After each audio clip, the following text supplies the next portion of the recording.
Tu es manager et tu penses prendre les meilleures décisions, eh ben, je te dis que c'est faux et je vais te le prouver par 3 moyens. En effet, que tu sois manager ou d'ailleurs dans tout type d'univers professionnel, tu prends régulièrement des décisions. Mais peut-être que tu connais pas les biais cognitifs. Et ça, ces biais sont des mécanismes qui faussent ta prise de décision. Je t'en présente 3 qui vont te remettre en cause et qui vont te faire réfléchir. Le premier, le biais de confirmation.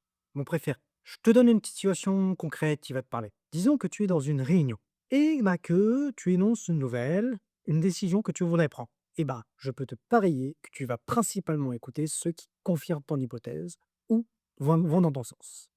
Effectivement, tu vas beaucoup moins écouter ceux qui s'opposent à toi et qui vont dire non, je ne suis pas d'accord.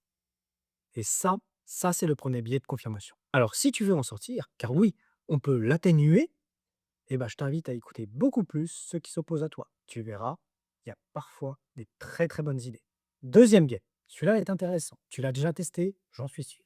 C'est le biais du halo. Qu'est-ce que c'est le halo? Bah, c'est tout simplement l'aura, la prestance de la personne. Je te donne encore un cas très concret. Tu as un collaborateur qui est très à l'aise à l'oral et un autre qui n'est pas à l'aise à l'oral.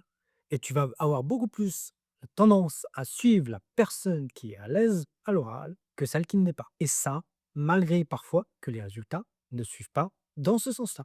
La solution, très simple, tu la connais, tu la déduis directement. Troisième biais. Ce biais est particulièrement vicieux et je suis sûr que tu en as déjà été la victime, le pied d'ancrage. Encore une fois, une situation très claire, très simple. Tu es en discussion pour une augmentation de salaire. Toi, tu as un chiffre, l'autre a un chiffre. Très bien. Qui le dit en premier? Qui dit son chiffre en premier? Ça va souvent être la personne en face. Elle va te donner un chiffre. Et ben, vous allez tourner autour du chiffre qui est donné en premier. Le premier qui dit un chiffre va créer une encre. Et même si toi, tu n'es pas d'accord avec ce chiffre, vous allez forcément tourner autour de ce chiffre. Et crois-moi, celui-là est sacrément vicieux et je suis sûr que tu en as déjà fait les frais. Il a lancé une encre, le pied d'ancrage. Il a lancé une encre qui va définir la suite de la discussion. La solution, eh ben, fais attention aux informations, surtout les premières informations. Remets-les toujours en cause et tu verras, ça peut sauver une réunion et des décisions.